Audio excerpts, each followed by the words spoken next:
Hey, folks, you're listening to the Wrecking Crew Comedy Podcast, and today we have the top of the world wrestler, world champion, heavyweight champion of T.O.W, Eric Mastrocola, is here with us. Can you hear me, big guy? Oh, yeah. Oh, fuck, it sounds like you're in Vietnam. You all right? Yeah, I'm all right. All right, cool. No, the phone went The off. war is over, so I'm all right. No, are you in a gym? Wrestlers are always in a gym or in a strip joint. Yeah. Which one are you at? But I'm in the basement of a strip club right now. I knew it. So I you're knew not it. hearing the music. And are you in Montreal or in Quebec? In Montreal. In Montreal. Is it true that Montreal doesn't like Quebec? It's not true, but there's always a kind of competition between Quebec and Montreal. But you see, when the Quebec Nordiques were around, I was a Quebec Nordique fan because Montreal always used to beat the shit out of Toronto. So Exactly. It's true. I would go with Quebec. So, but it pissed me off when Quebec. See, I'm going to go off in a tangent. When Eric Lindros didn't go to Quebec, that pissed me off. Like, he's a great player, an amazing player, but what a dick move. That made me lose so much respect for that guy. Because I think if he stayed with Quebec, Quebec would have grown into a Stanley Cup team, better than Philadelphia. I think so. You know, like. And I don't know why he did that. Probably because it's French. But who gives a shit? French The money, team or the something money's like the that. same. Who cares? Yeah, the money was there, so I don't know why he did that. So what? Play there for 10 years, make $50 million, and then fuck off to Florida. Exactly. Like, I don't understand what was the big problem. No, I want to go play for Philadelphia. Oh, okay. Go play for Philadelphia. Go fuck. I don't know. Yeah. Anyway, so fuck Eric. We're talking about you. No, I mean Eric Lindros, not Eric Mastrocola. Yeah, no. So, and again, Mastrocola, he is the current heavyweight champion of T.O.W, which is top of the world, and he was trained by Jacques Rougeau, who I grew up watching. I love the Rougeau brothers. The fabulous Rougeau brothers, the fabulous and the Rougeaus, Quebecer too. The Quebecers. Remember when he did the Mountie? I loved him as the Mountie. Yeah. Again, very talented man. Plus, he beat the shit out of Davy Boy, which deserved it. He broke his jaw. That was beautiful. Cause I heard this story about 1,000 times. Yeah, but I love it. Does he ever get drunk and tell you? Because No. does he ever get like? Because I know a guy that whenever he gets drunk or whatever, he'll tell you the story about 1,000,000 times. But I love it.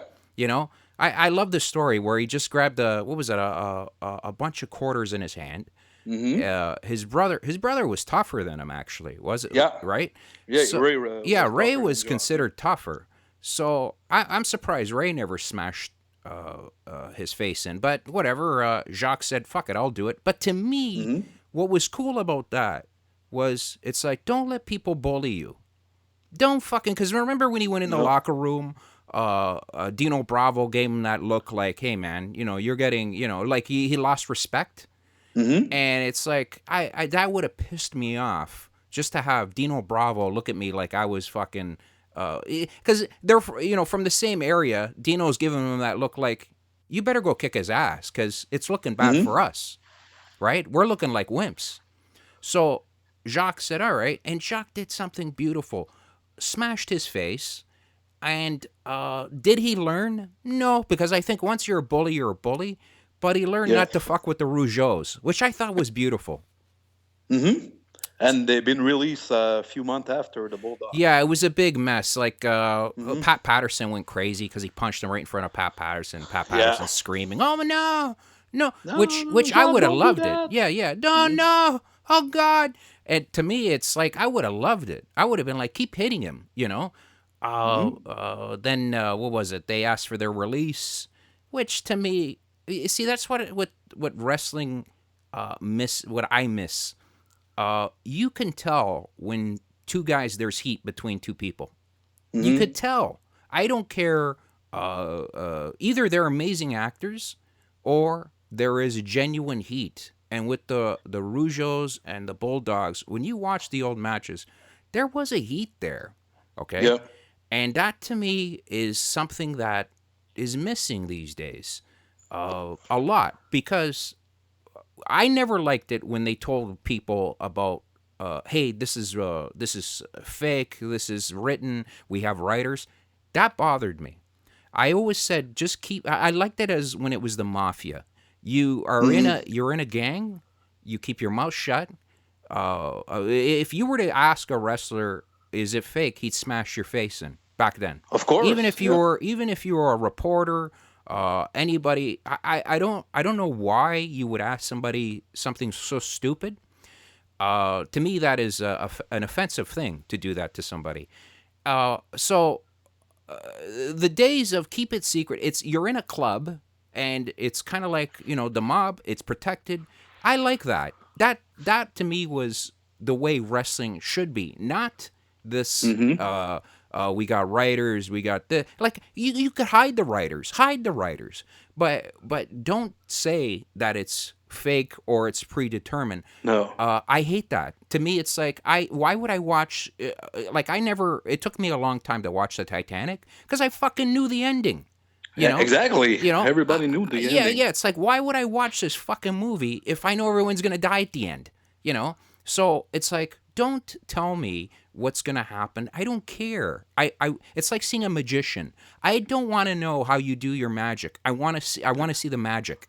Okay. Yeah. And you want to see the trick and everything. I don't want to see. It took years and years for wrestlers or any profession to get at that level, and then they destroy it by saying, "Yeah, it's written. Oh, it's predetermined." And I think in a way, a lot of people. I agree with the Jim Cornette. I don't know if you don't like him or whatever, but Jim Cornette was right, and even Jim Ross said it. When you tell people that it's not real, it loses its magic.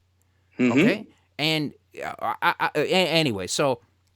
I keep fucking around here. I'm sorry. So Eric Mastrocola, he is the current heavyweight champion, and he has wrestled some of the top dudes on the planet. He has been on Sunday Night Heat at WWE, and he's wrestled Rhino, Brutus the Barber Beefcake, Honky Tonk Man, Earthquake, Tito Santana. Fuck, this could go on and on. He's wrestled them all, folks, and he has trained the current Universal Champion of WWE, the one and only Kevin Owens, which is really, really cool. And your finishing move is the one and only the Black Hole Slam. How does that... Black Hole Slam. Yeah, has anyone ever gotten up from that? Sometimes when I'm doing my finishing move on the star, they kick out from the move because they don't want to lose. But most of the time, I can go for the pin of 1, 2, 3 with this move. So it depends who I'm fighting with. Pretty it's a pretty deadly move. How did you come up with that? I was watching wrestling one day, and I saw kind of. The Big Boss Man used to do the Boss Man Slam. Right, that's right. So he was falling on his knee, but I want to protect my knee. So I try a different way to do the move. So I'm falling on my ass. So it's a lot more vicious, and the crowd loves it. So that's why it could be a good finishing move. So since that day, I'm always using that move when I'm going over on my opponent. Right. No, it's a brilliant move. I love when the first time I saw the stunner, but actually DDP did it first. I remember, the diamond and there was somebody else before DDP who did it. I can't remember. Some other guy did it, but remember what sucked was when DDP went to WWE, he wasn't allowed to use it. It was Stone Cold. Like Stone Cold's like, no, that's my move, but DDP did it before him. And could you imagine going to WWE and them telling you you're famous at where you come from, and then they tell you, just say you were at WCW, you were big in WCW, and then they tell you No, you can't do you can't do the finishing. You can't do the black hole slam. Sorry, and people expect you to do it. Exactly. That It's that like bothered a me. trademark. So Yeah, that bothered me when they did that to him because I like DDP, and I thought that wasn't fair. I thought it would have been cool if they had a match, and they both did it on each other. You know what I mean? I always thought that would have been nice. Anyways, who were your guy, like who were your favorite guys when you growing up? Who were your favorite wrestlers? it's always been Hulk Hogan for sure, Really, eh? and Bret the Hitman Hart. Yeah, me too. Bret Hart has always, to me, the best tag team in the world was the Hart Foundation. Because when you see a wrestler, you see like a guy like Bret Hart. You Yeah. know how to wrestle. You know how to talk on the microphone. You know how to act. You know to do everything you want in the ring, and everything is so smooth. Well, what I liked about Bret Hart was he had integrity. He like I remember they were trying to make him bad, and he's like, no, I got fans. I don't need to be bad. He did things on his own terms, which, I wasn't there at the Montreal screw job, but I was furious for about a good 6 months, and I was so angry I didn't watch WWE for about a year. That's how angry I was. I was in the crowd in 1997. Oh shit, for you were Survivor Series in there. Montreal, yeah. Oh And wow. right after his match, it was like, I'm going to WCW. But, I didn't know at the time what's going on because the bell rang. So after that, it was like, what the fuck is going on? So maybe 2 minutes after, he spit on the face of Vince McMahon. And he was doing the WCW sign. So I was like, what's going on?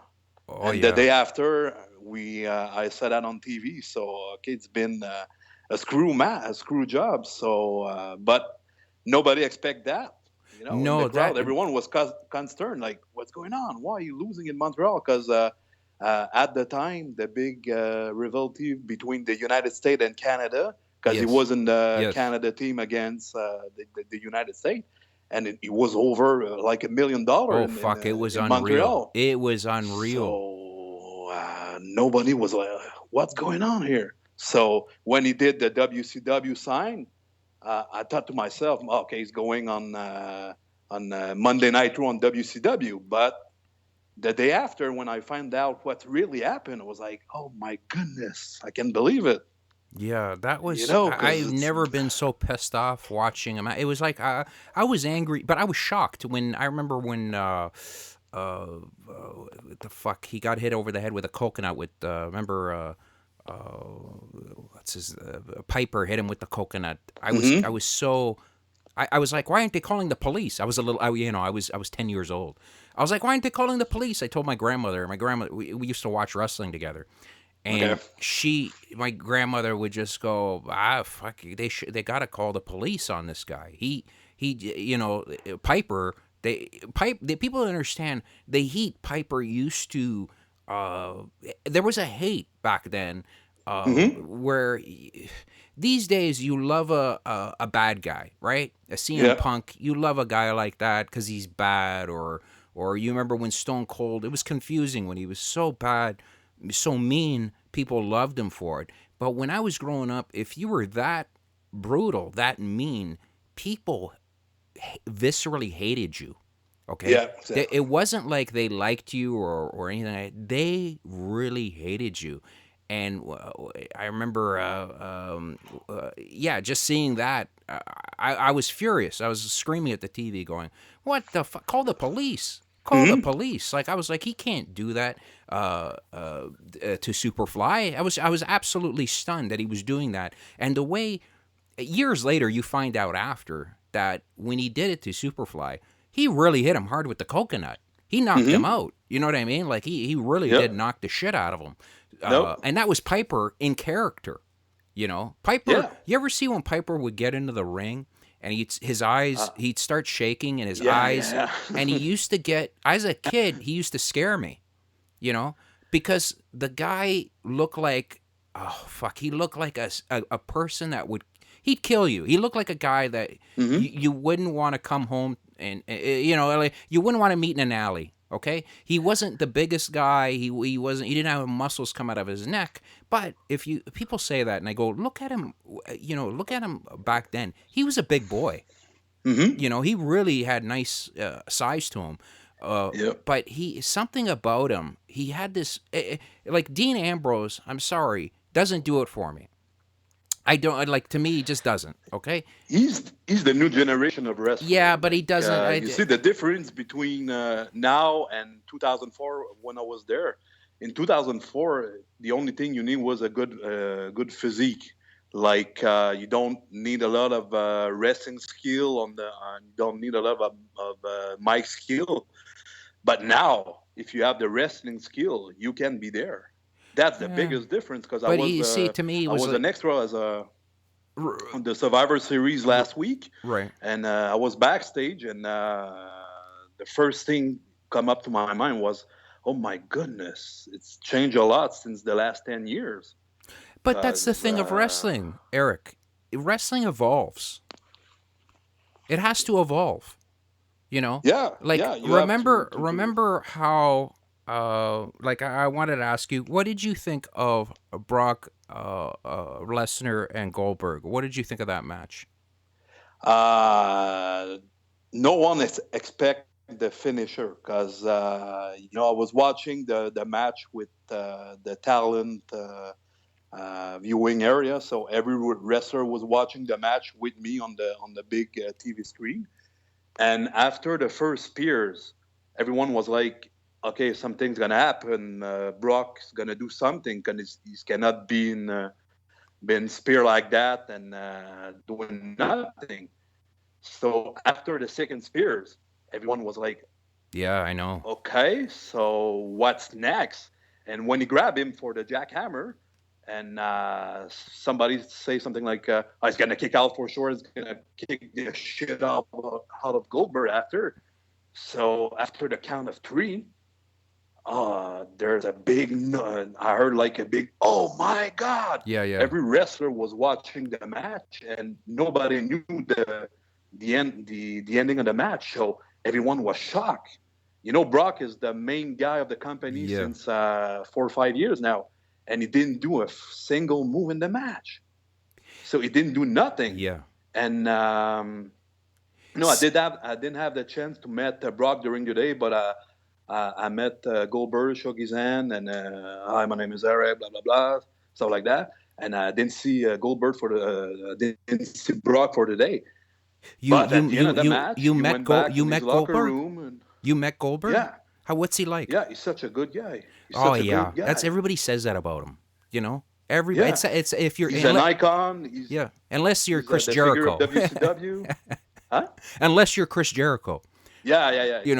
But. Yeah, I love Jericho. I mean, he's great. But you know what I loved about that match? See, I was in shock too, but it made total sense to me. I was over a bunch of buddies. We always get together and we watch all the main events and everything. We all go to a buddy's man cave and we just go nuts watching the shows. But see, I haven't gone crazy like that since I was about 15. So.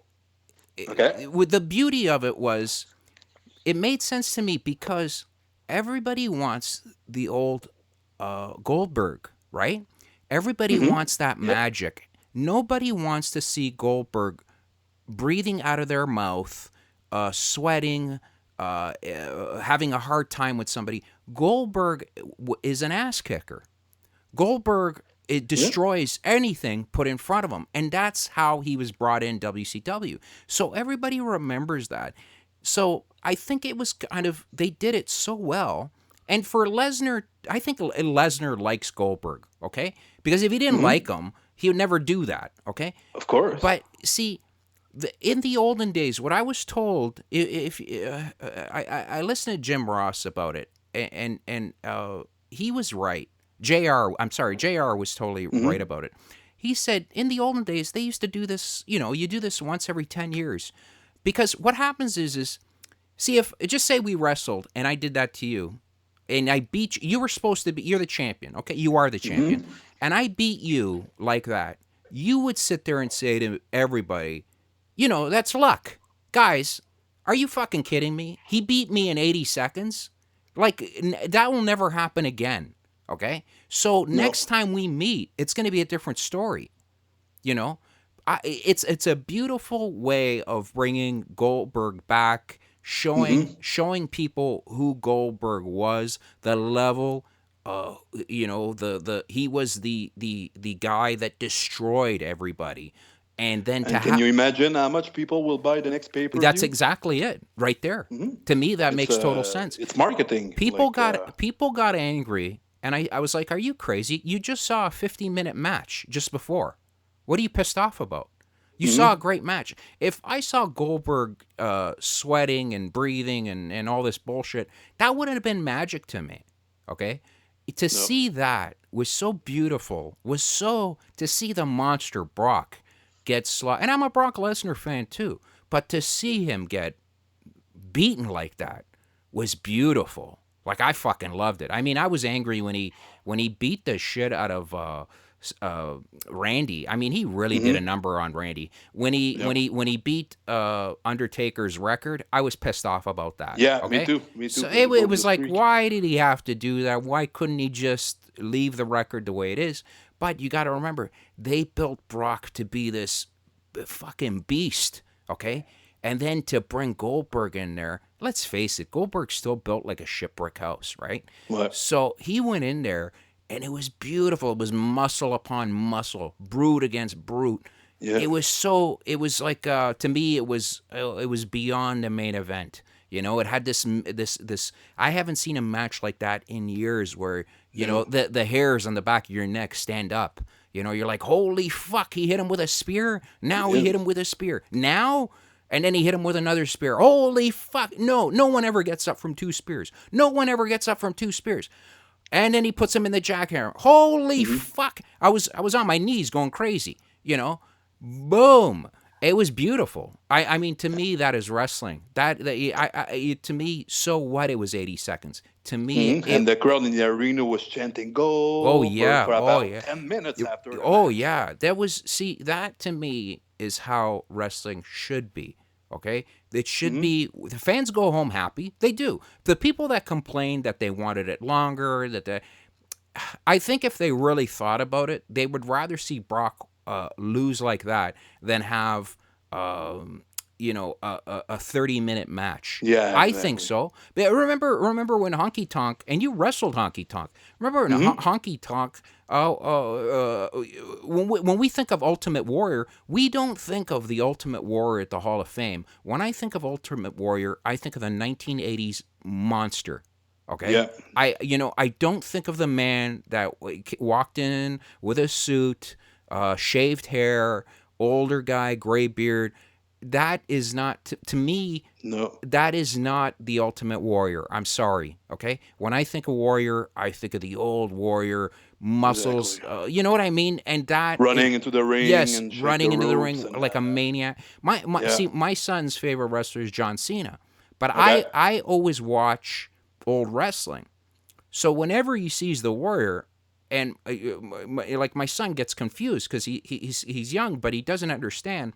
When he saw Warrior years later and saw him, like, with the gray doing a speech, he didn't believe that was Warrior. And I said, no, that is the Ultimate Warrior, son. And he's like, no, that's not the Ultimate Warrior. The Ultimate Warrior is that animal. And my heart sank.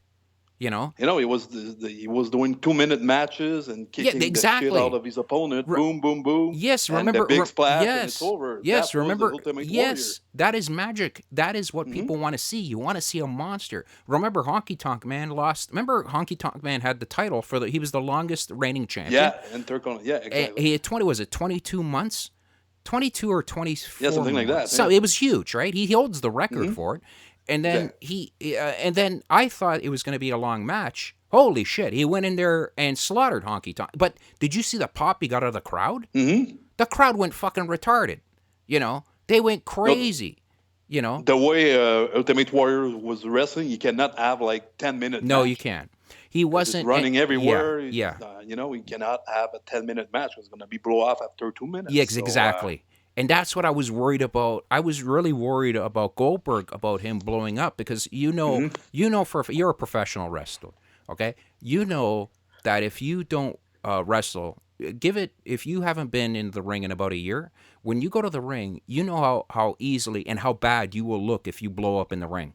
Okay? Exactly. Because it's not the same cardio when you train in the gym and when you wrestle. Yeah, and to it's me, a lot different because you have to face the crowd too. You know, just the pressure of the crowd. Right. It's hard. Yes, people don't understand that. That's why when I hear podcasts, see, I've been dying to get a professional wrestler. We do wrestling shows, but to me, I wanted a wrestler, because when I hear two guys that haven't been in the ring, big deal. Like, I love wrestling, but to me, I haven't been in the ring. I'm not a wrestler. It doesn't give my argument validity. You know, like, it's like, if I have somebody like you, it's like it gives it, it's like watching. You ever see commentators talk about hockey? Like, I only respect when it's a former hockey player talking. Exactly. Yeah. Because they know what they're talking about. Exactly. Whenever I see a guy talk about hockey and he's a commentator and he's never played it, it means nothing to me. Okay. Especially when they have, because it's easy to say, you should do this, you should do that. Exactly. And same thing, I could say a whole bunch of shit about wrestling, but I don't give it any, who gives a shit? People are like, who are you? Have you wrestled? Do you know what it's like? No. You don't know what it is to be a curtain before your match, and exactly. And you're nervous, and you don't want to. So, you know what I mean? Like, if you never experience that, it's hard for you to say, like, oh, okay, it's easy to do this. Why you don't do that? Yeah, exactly. It's not. To me, it's working like that. It's constant Monday morning quarterback. Why he should have did this? He should have did this. To me, I always see this. I always see like professional Mike Tyson when he used to fight. They used to say to the guys, "Why don't you do this when you get in the ring with him?" And the guys would always say this: "It's very different when he's standing in front of you." You know what I mean? Like, it's easy. It's easy for me to watch it on TV and say, "Why don't you do this? Why didn't he punch him here?" Try and have that animal stand in front of you, and then you try and wrestle a Brock Lesnar. See what that's like. See what it's like to. It's a lot different. Yeah, it's very different. Try and have 50,000 people and grab a mic and do a good promo. You try it. I mean, this is hard stuff. To me, wrestlers are one of the most are to be a good wrestler, you got to be an actor, you have to be an athlete, and you got to have a bit of brains. Okay, not all in that order, but you need those qualities to be a professional wrestler at this day and age. There's a lot of businesses out there that all you need is one of those qualities. Okay. In wrestling, you need to do all those things. You need to be the total package to be in wrestling. Okay, and that's the reality we live in. Okay, there's I mean, okay, they put Heyman in there whenever Brock, because Brock's not the best on mic, but the beauty is when he does talk, he keeps it short and sweet, right? Yeah, and it means something. Yes, exactly. So that to me is it's perfect. You put a guy. Remember, Neidhart used to talk for Brett, because Brett at first was horrible on the mic, but Neidhart was amazing on the microphone. So you put those two together, and you had Brett was like a Porsche, and you had Neidhart that was like a fucking Sherman tank. So you had these two entities in the ring that you were dealing with. You see, I met a lot of wrestlers in my career that they wrestle for himself. They don't play with the crowd. They don't interact with people. They don't care about what the people want to see. They only care about what they can do in the ring. Right. But you're not there to have some fun in the ring. You're there to, put a best match as you can for the crowd. Mm-hmm. And that's when you you plan a match with somebody, and he's like, okay, we're gonna do this, we're gonna do that. Okay, I'm gonna jump from the top rope. You see, if you're doing your biggest spot at the beginning of the match, what you're gonna do at the end? You have to start. You have to build your match like a stairs, step by step. Yeah, but it depends on who you work with too. If people don't understand that, if you work with a stiff or a guy that's willing to work with you, you have to make the guy look good, and he has to make you look good. It's a dance in there. It's a beautiful dance that you're watching. Okay, and sometimes the guys aren't in sync. But when they are in sync, there is no better thing to watch than watching two professional wrestlers in the ring. And I tell my son, I go, watch this. This is beautiful. Look at these guys work. This is how it should be. It's like a dance. Okay. Exactly.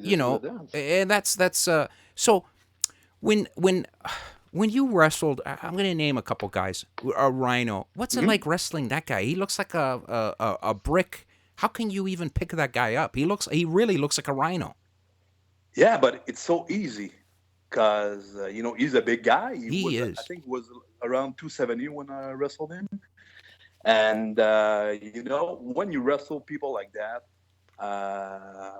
they're gonna tell you what you can do. Like, I'm not gonna tell Rhino that I'm gonna pick you up, I'm gonna slam you on your back, I'm gonna do this and that. So no, you say okay, Eric, maybe you can do this spot. Watch my neck, as he had a neck injury, so be careful with my neck and stuff like that. Oh, that's cool. And when it's time to pick him up, I won't slam him like 10 times because it don't mean nothing. Right. So what I'm doing against big name like that, it's I try, because most of the time I'm working as a heel. So I play with the crowd, and okay, I'm better than him, and he don't deserve me to be in this ring with him, blah blah blah.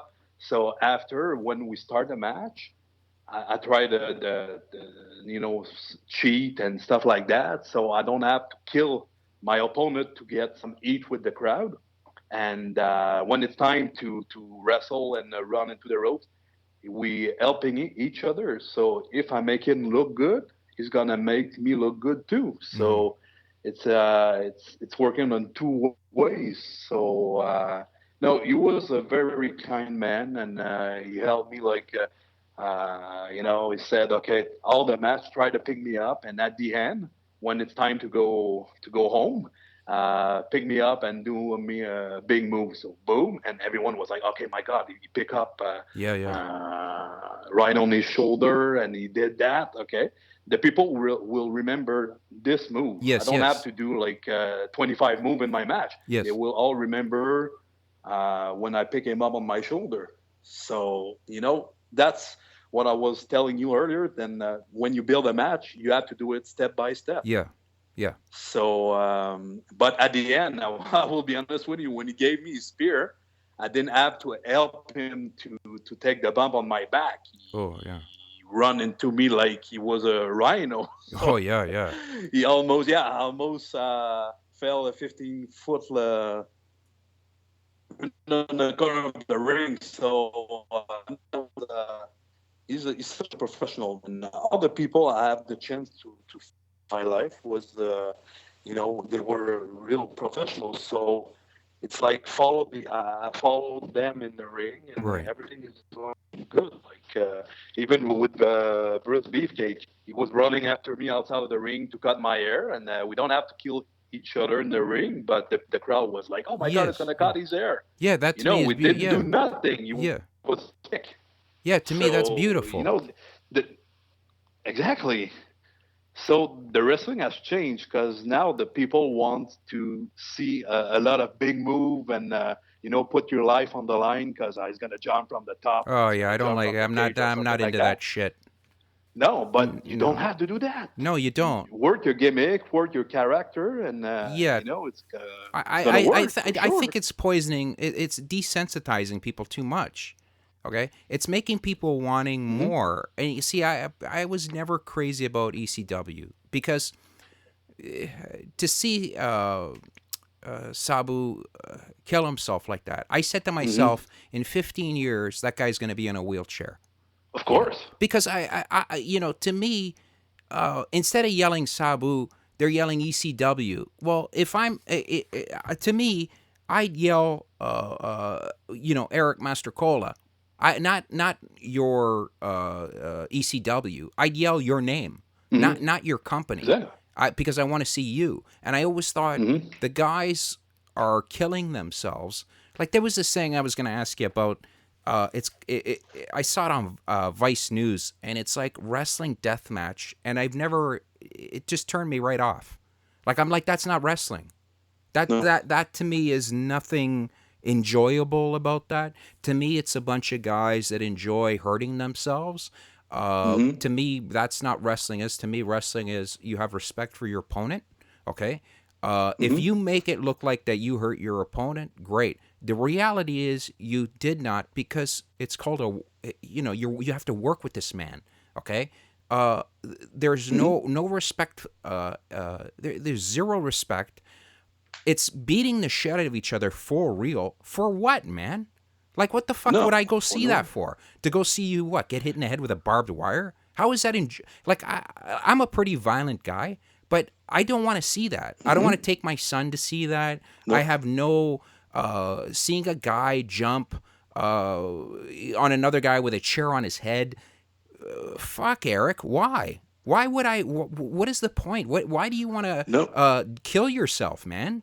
Why do you want to put yourself in a wheelchair, in 10, 15 years? See, for no reason. Yeah, the only way I could do that is if I'm high or drunk. And you know what will happen?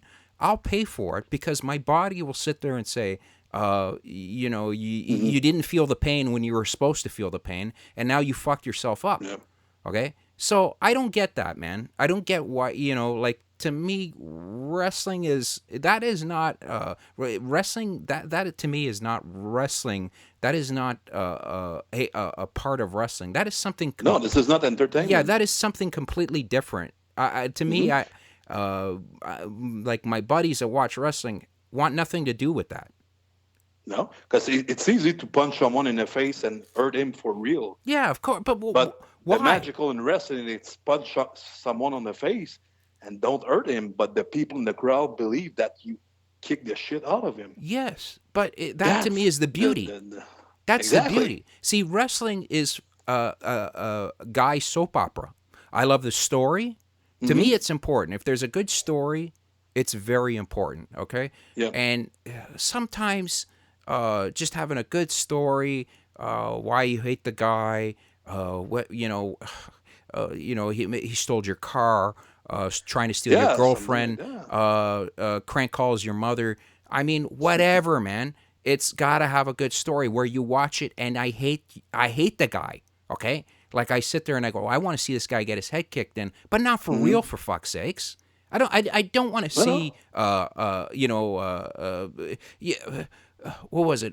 Bobby Heenan used to talk people into the ring. Yeah. Remember? He used to make you want to see him get his head kicked in.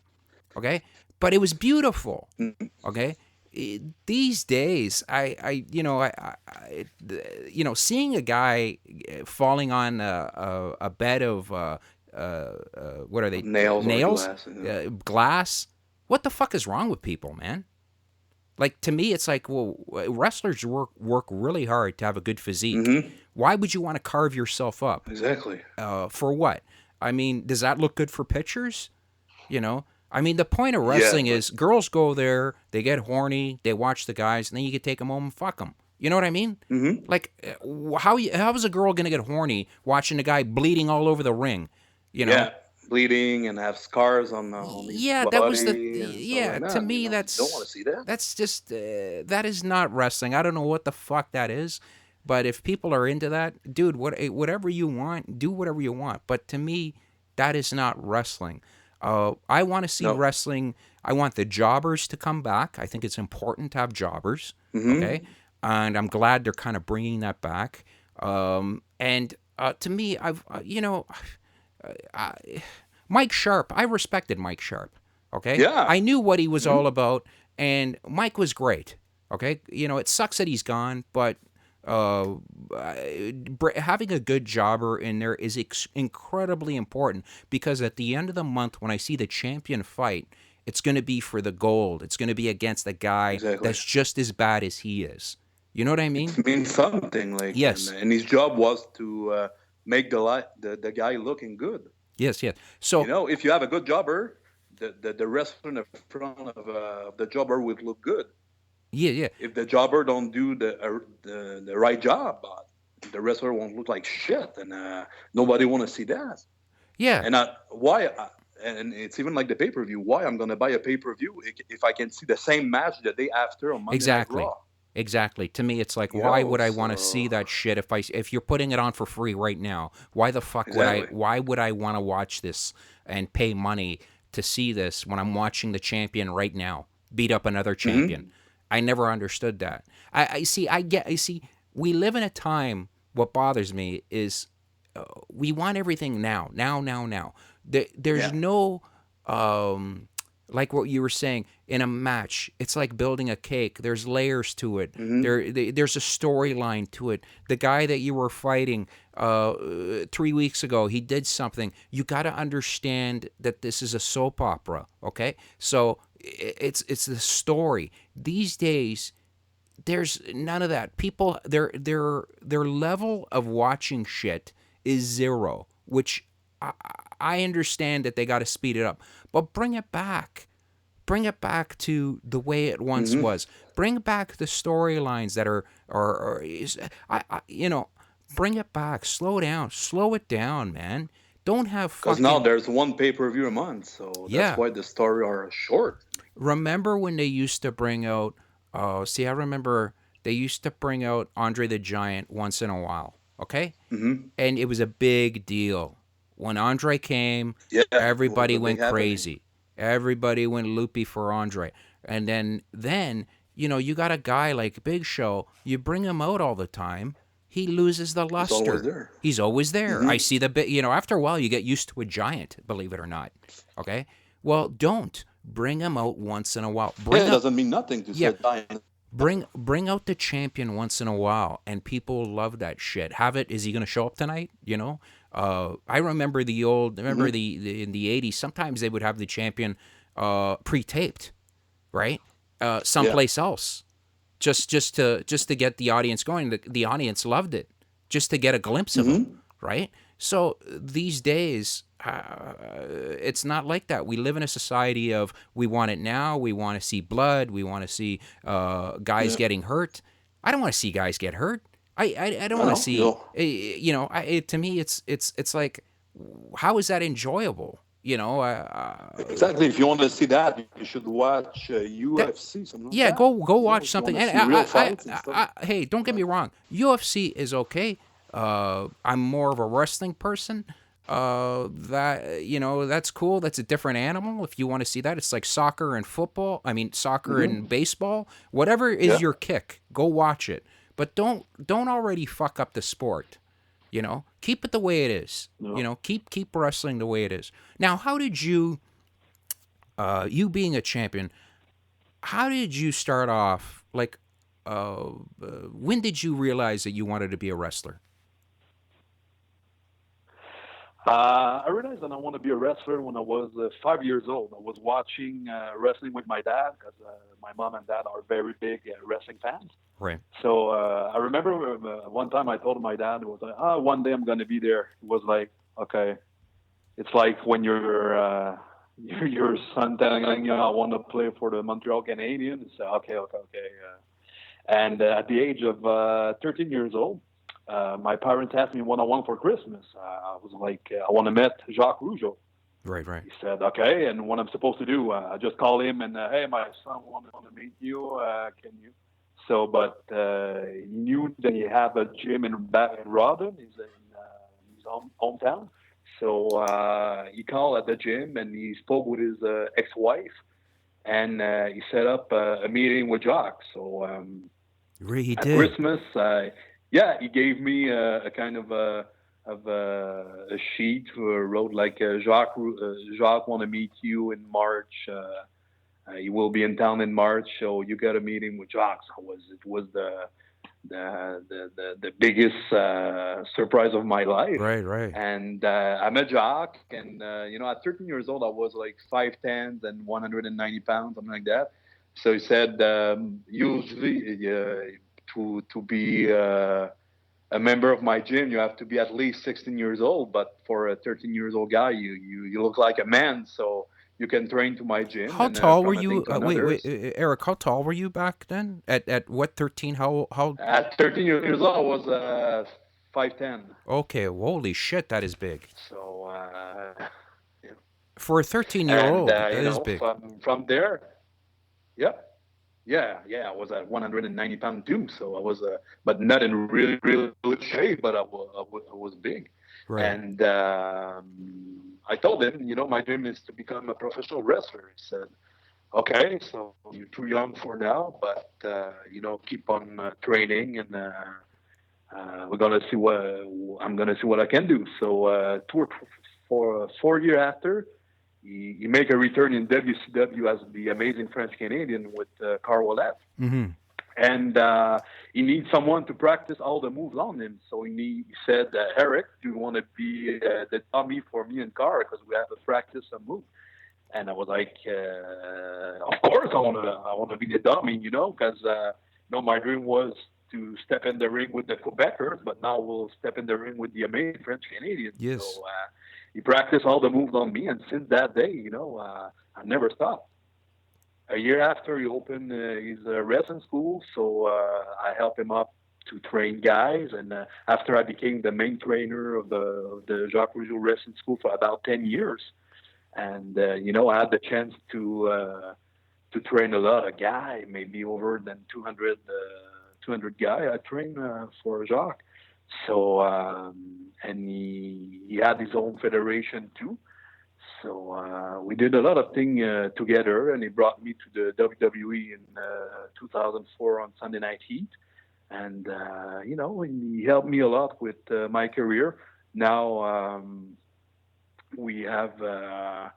I didn't get in touch with him since about a year now, because you see, when you wrestle for Jacques, he's having like 4 or 5 shows a year. Like you cannot wrestle for other federations. So right.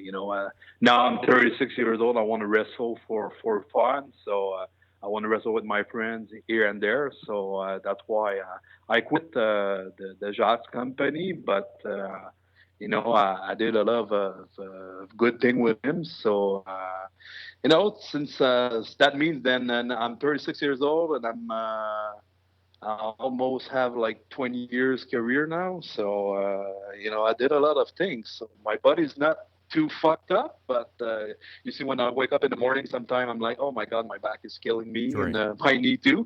But, I'm not that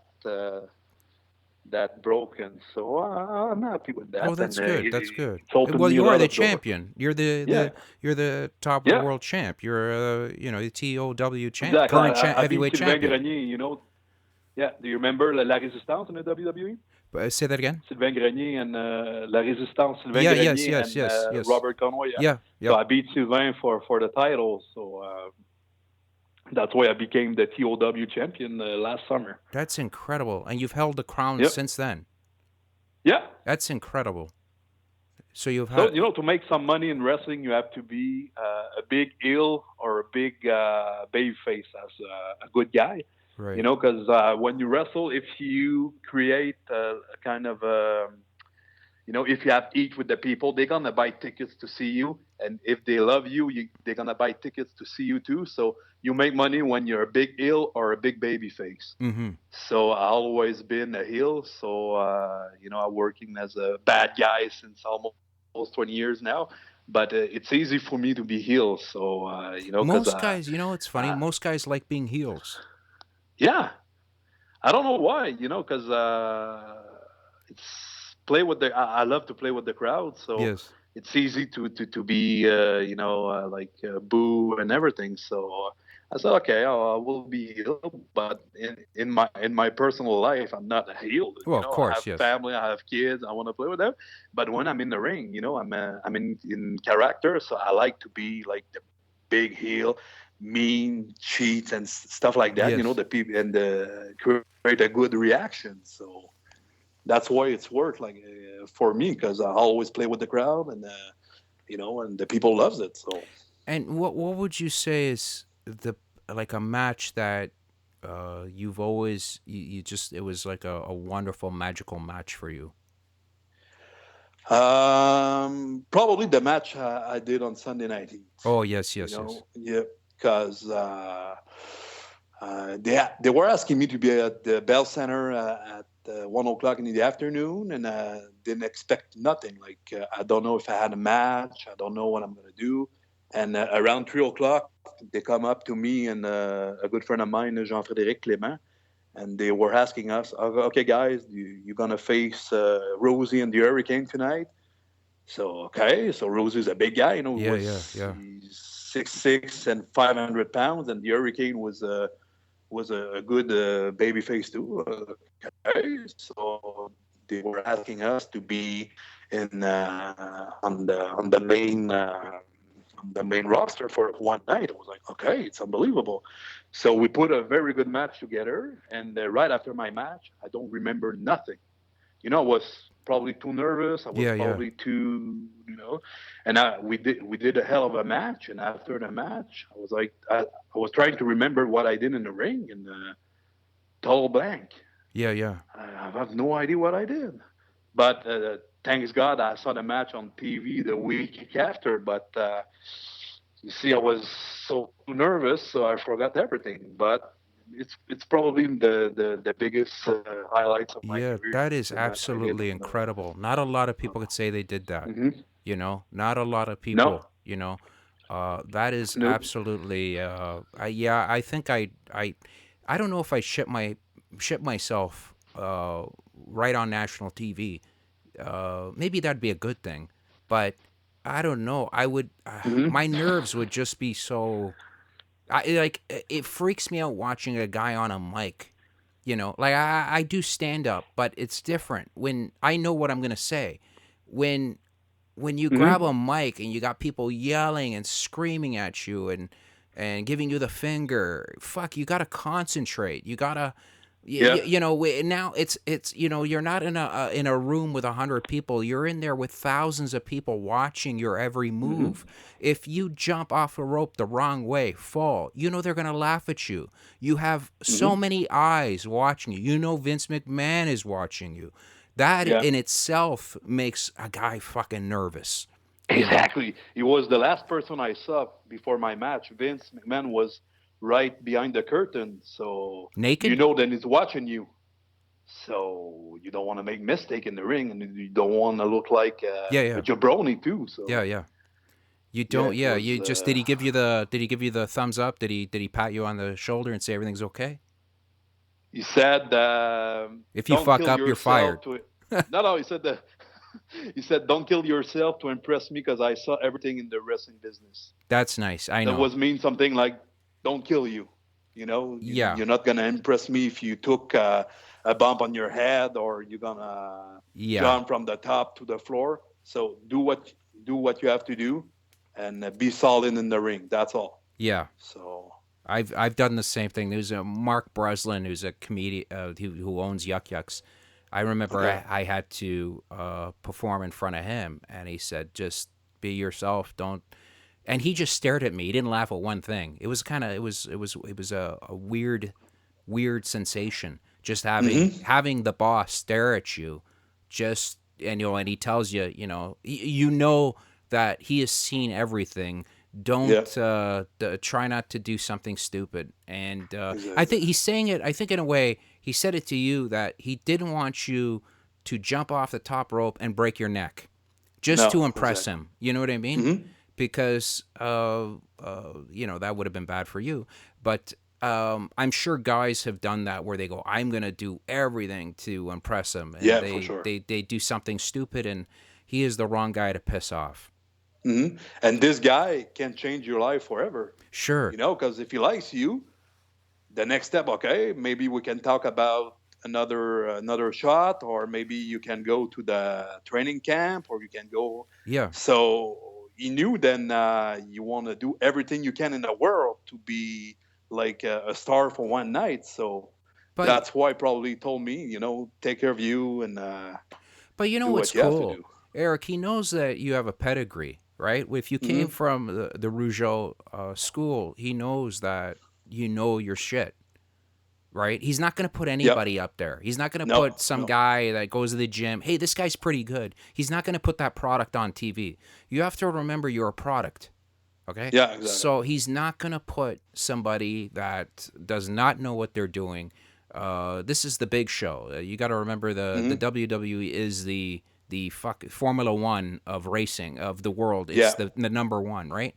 So do you miss well, I hope they get you back. I hope they, you go back and do shit. That'd be super to see you. You've trained with the current WWE champion Kevin Owens. How's that? Like how's it with?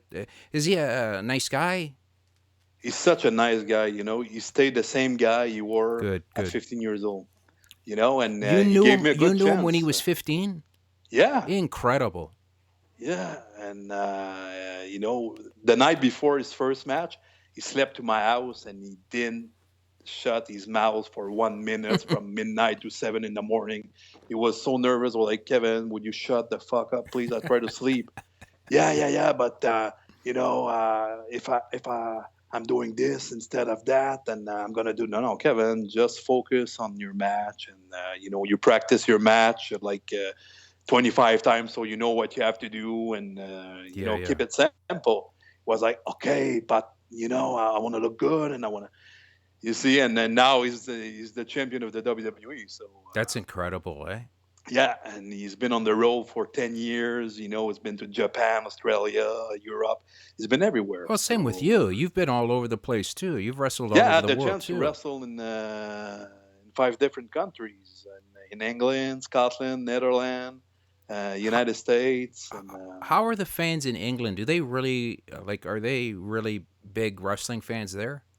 Yeah, but it's not the same wrestling as we see in North America. They like the match are longer in England, like Right. 20, 25 minutes, and they like kind of armbar, headlock takedown, stuff like that. They don't like big high flying moves. Right. Not like they love more technical Japan. wrestling. Yeah, Japan is more, high flying, crazy. Yeah, Japan and Mexico yes. too. So, but in England they like technical wrestling, so it's easy to do 20 minutes in technical wrestling. So yeah, it was different there, and you see. But the thing is, when you're a wrestler, you're kind of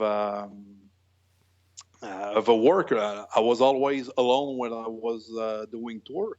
So if I'm booked on a tour in England, that means then a local guy is not on tour. So I have eat with the English guy, because usually they can live with wrestling there, because you wrestle like 6 to 7 times a week. You wrestle every night, so you can live out from that. But if I'm on tour, a local guy is not there, so I have eat with the guy there. But I have to pass over it. Right. And that was a great experience too, because I had the chance to visit a lot of places for free. Because they were paid for my flight, my hotel. The only thing I had to pay was my food. And sometime after the show, we had free food, and because some place was sponsoring the show, so they were like, okay, you can come up to our place for free. So so I had a chance to do a lot of things with wrestling. But sometimes when nobody's talking to you and you have to do your own shit, it's hard, So yeah. But you must eat a shitload of food. You're a big man. Like, what do you eat? Mm-hmm. Actually, I'm eating 6 meals a day, about 4,000 calories a day now. It's 15 egg white in the morning with a hot meal. After that, have like a can of tuna with veggies for lunch. I have 200 grams of chicken with rice and veggies. And after it's the training, when I'm finished to work, because unfortunately I cannot live with wrestling, so I have to work. And after my work, I'm going to the gym. After, it's a protein shake. For dinner, it's meat, veggies, and carbs. And before I go to sleep, I have another meal to eat. So no, it's a lot of Oh of food shit! in the It's days. 24/7. Like wrestling, people don't Yeah. know to keep that physique. One of the funniest promos I've ever seen was. Do you remember when Scott Steiner and him and Samoa Joe, and he kept saying Scott Steiner kept saying I do.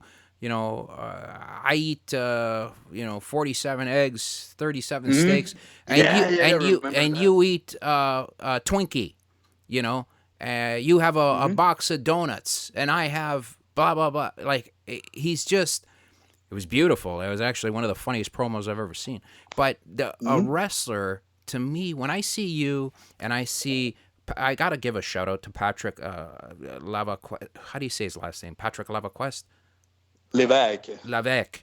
Patrick Levesque, who is a really really nice guy, sweet man. But when I see Patrick, who introduced me to you, thank you, Patrick, and I'm gonna get him on the show. The problem is with Patrick. Patrick is worried that his English is no good, and I'm like, Patrick, you're talking to an idiot. Who cares? There is nothing to worry about, man. He's worried that he's gonna get embarrassed. I'm like, fuck, don't worry about it. But when I see old pictures of Patrick and I see pictures of you, you guys look like wrestlers. Like you look. If I saw you walk down the street, I'd say that guy looks like he beat the shit out of me. That you know what I mean? Like that is a wrestler. Patrick looked like a wrestler. To me, there's got to be a look to it. Yeah. And to keep be a up that look wrestler, is you a lot have of work. Exactly. It's 5-6 times a week in the gym. Yeah. It's not like you go in the gym and you do one sets and you text on your phone. For No, 10 it's minutes. very It's serious. yeah. It's very, It's very a lot of serious. time too, to put that in the schedule, 2 hours a day, 6 times a week. Yeah. If It's a you lot of want, sacrifice. if you want to piss off a professional wrestler, fuck up with their training. Like Exactly. like I've gone to there used to be the gym in Toronto where a lot of the wrestlers used to come out. They don't talk, man, when they work out. They just work out. They concentrate just on working out because they know this is part of their job. This is what they want to look good in the ring, and it's very important to them. And if you're gonna go up and bug them, they will not be happy with you. So they will let you know then. just if you want to bother me later, do bother your me shit, later, I'm but gonna not do right mine, now. and that's it. Yeah. Is it okay if people come check you out on Facebook? Of course, yeah. It's on my real name, Eric Mastrocola. Okay, yeah. So folks, we've been talking to Eric Mastrocola. He is the current T.O.W.